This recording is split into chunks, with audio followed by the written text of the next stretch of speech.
নমস্কার, আমি দুর্জয় রায়, প্রিয় দুর্জয় 37 ম্যাথ ইউটিউব চ্যানেলের আপনাদের সবাইকে স্বাগত। আজ আমি অনার্স প্রথম বর্ষের লিনিয়ার অ্যালজেব্রা নিয়ে আলোচনা করব। চ্যাপ্টার 3 একঘাত বিশিষ্ট সমীকরণ জোট। এক্সাম্পল 29 নম্বরটা আমরা সলভ করব। ল্যামডা এবং মাইক্রো এর এরূপ মান নির্ণয় করো যাহার জন্য নিম্নলিখিত সমীকরণ জোটের এক হচ্ছে সমাধান না থাকে, দুই একাধিক সমাধান থাকে, তিন হচ্ছে একক সমাধান থাকে। তাহলে এটা থেকে আমরা এটা সমাধান করব। তাহলে চলো শুরু করি। তাহলে ম্যাথ শুরু করার আগে যারা আমাদের ভিডিও দেখছেন, আপনাদের যদি ভিডিওগুলো ভালো লাগে তাহলে লাইক করবেন, কমেন্ট করবেন এবং সাবস্ক্রাইব করে পাশে থাকবেন। তাহলে চলো ম্যাথটা আমরা সলভ করি। এক্সাম্পল 29 প্রদত্ত সমীকরণ জোট এটা দেওয়া আছে। এখন আমাদের প্রথম কাজ হচ্ছে আগে এটাকে ইচ্ছালন করব আমরা। তাহলে ইচ্ছালন করার নিয়ম হচ্ছে কর্ণ বরাবর যে মান আছে তার নিচের মানগুলোকে আমাদের 0 বানাতে হবে। এটা হচ্ছে ইচ্ছালনের নিয়ম। তাহলে সেটাই আমরা করব। তাহলে X plus Y plus Z equal 6। তাহলে এখন এটার মান 0 বানাতে হবে, এখন এটার মান 0 বানাতে হবে। এটা হচ্ছে 2 নম্বর সারি, এটা হচ্ছে 3 নম্বর সারি। তাহলে আমরা আগে L2 2 নম্বর সারির কাজ করব। তাহলে L2 থেকে যদি আমরা L1 বিয়োগ দেই তাহলে এই মানটা এটা 0 হবে। তাহলে এখানে 0 দেই। L2 থেকে L2 x থেকে x বিয়োগ দিলে 0 হয়। 2y থেকে y বিয়োগ দিলে হয় প্লাস y, আর এখানে 3z থেকে যদি z বিয়োগ দেওয়া যায় তাহলে 2z ইকুয়াল 10 থেকে 6 বিয়োগ দিলে এখানে 4 হয়। তারপর আমরা L3 ড্যাশের কাজ করব। L3 থেকে L1 থেকে যদি L1 যদি আমরা বিয়োগ করি তাহলে 0 বানাতে পারবো। তাহলে x থেকে x বিয়োগ দিলে 0 হয়। 2y থেকে শুধু y বিয়োগ দিলে y থাকে। ল্যামডা z থেকে z বিয়োগ দিলে plus lambda minus 1 into Z equal এখানে মাইক্রো থেকে 6 বিয়োগ দিলে এখানে হবে মাইক্রো বিয়োগ 6। এখন তারপরে আমাদের কাজ হচ্ছে এই মানটাকে 0 বানা। তাহলে এটাকে যদি আমরা 0 বানাই তাহলে x plus Y plus Z equal 6, y plus 2z equal 4। এখন আমরা L3 ড্যাশের কাজ করব। L3 ড্যাশ ইকুয়াল L3 থেকে যদি L2 আমরা বিয়োগ দেই তাহলে এই মানটা 0 বানাতে পারবো। তাহলে এখানে 0 হয়, তাহলে এটা এখানে 0 হয়। 0 প্লাস এটা থেকে এটা আমাদের বিয়োগ দিতে হবে। তাহলে এখানে থাকে যদি বিয়োগ দেই lambda minus 3 into Z equal, এটা থেকে এটা বিয়োগ দিলে মাইক্রো মাইনাস 10 বা X plus Y plus Z equal 6, Y plus 2z equal 4, lambda minus 3 into Z equal micro minus 10। তাহলে এটাকে আমরা 1 নং সমীকরণ ধরি। এখন আমাদের এখন বলতেছে যে 1 নম্বর হচ্ছে সমাধান না থাকে, 2 নম্বর হচ্ছে একাধিক সমাধান থাকে এবং 3 নম্বর হচ্ছে একক সমাধান থাকে। এটা আমাদের বের করতে হবে ল্যামডা এবং মাইক্রো এর মানের জন্য, কত মানের জন্য এইগুলো সমাধান থাকে না, একাধিক সমাধান থাকে এবং একক সমাধান থাকে, এটা বের করতে হবে। তাহলে আমরা আগে প্রথমে 1 নম্বর বের করব। 1 নম্বরে বলছে সমাধান থাকে না। তাহলে সমাধান থাকে না কখন, সেটা এখন আমরা লিখব। তাহলে আমরা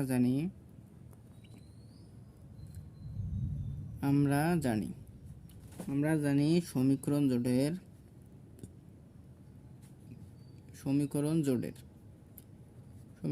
জোটের ইচলন আকার করিতে কোনো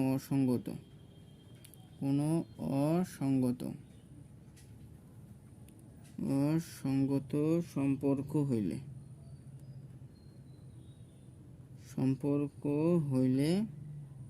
হইলে ওই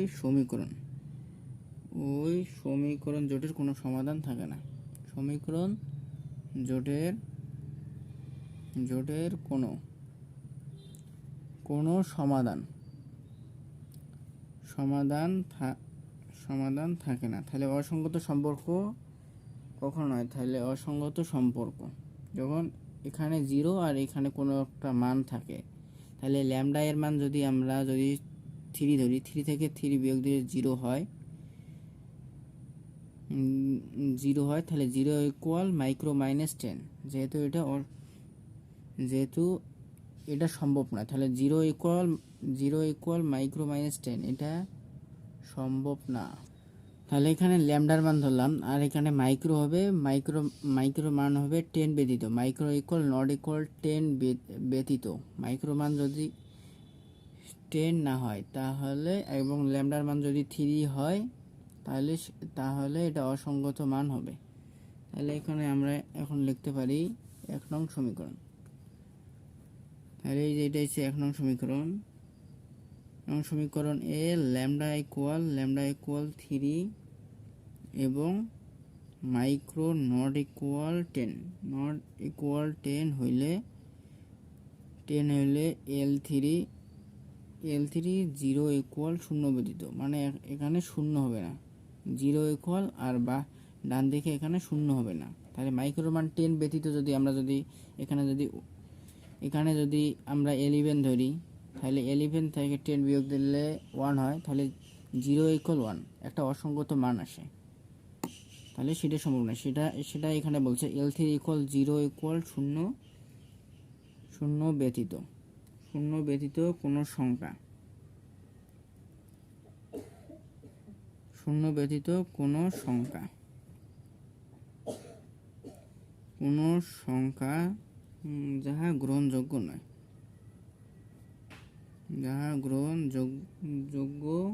নয়।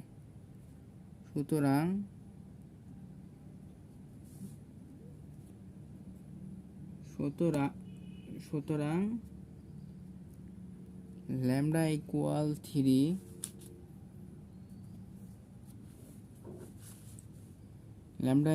3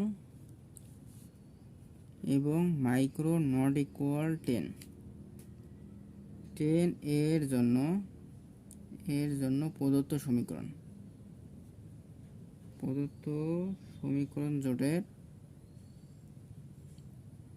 জোটের কোনো সমাধান নাই।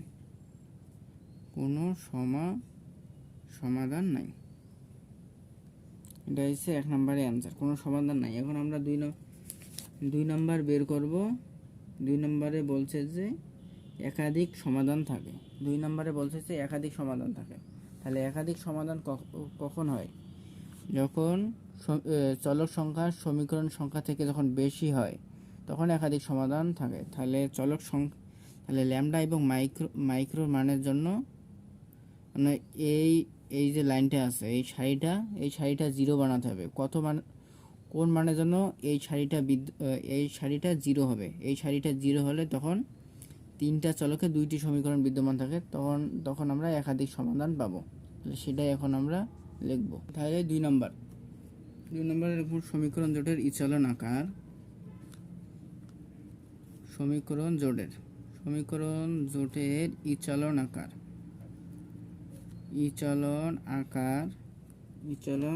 আকার অর্থাৎ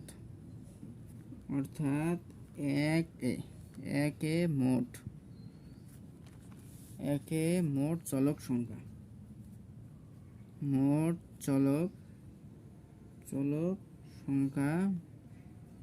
মোট সমীকরণ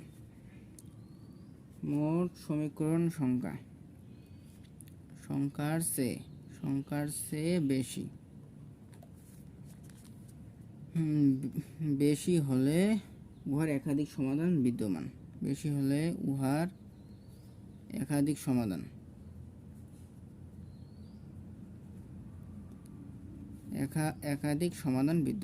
একাধিক সমাধান বিদ্যমান। একাধিক সমাধান বিদ্যমান থাকিবে। তাহলে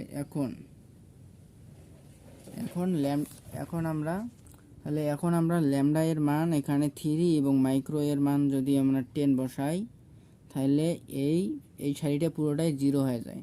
তাহলে এখন আমরা এখানে লিখব, এখন ল্যামডা ইকুয়াল 3 এবং মাইক্রো ইকুয়াল 10 হইলে L3 0 ইকুয়াল 0। এই ক্ষেত্রে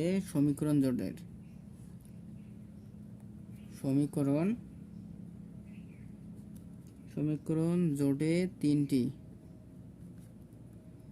তিনটি চলকের দুইটি সমীকরণ হয়।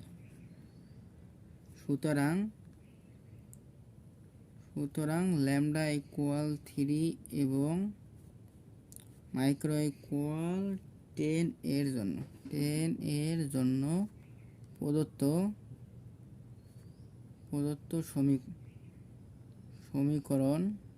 সমীকরণ জোটের একাধিক সমাধান থাকে। একাধিক সমাধান থাকে। এখন আমরা 3 নাম্বারটা সলভ করব, একক সমাধান বিদ্যমান। তাহলে একক সমাধান কখন হয়? সমীকরণ জোটের ইচলন আকার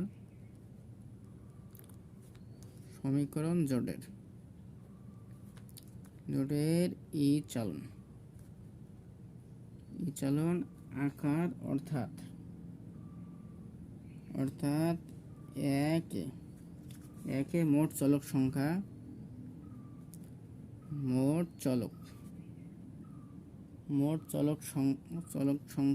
এবং মোট সমীকরণ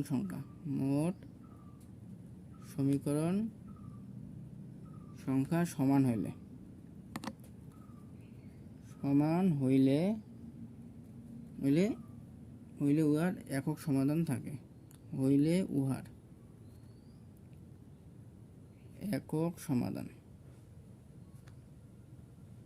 একক সমাধান থাকে।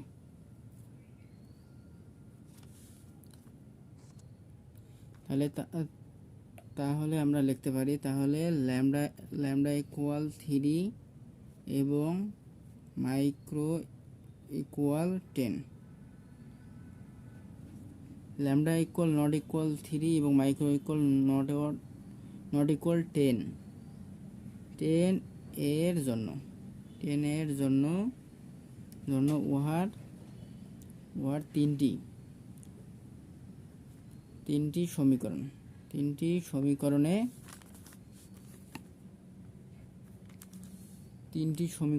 তিনটি চলক বিদ্যমান।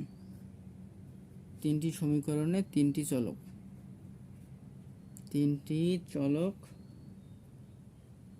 চলক থাকে। তাহলে আমরা সুতরাং লিখতে পারি, ল্যামডা ইকুয়াল নট ইকুয়াল 3 এবং মাইক্রো ইকুয়াল নট ইকুয়াল 10 এর জন্য প্রদত্ত সমীকরণ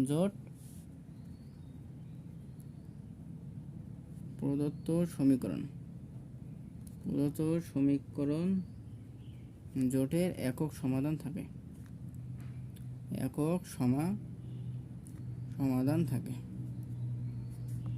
এটা হচ্ছে আনসার।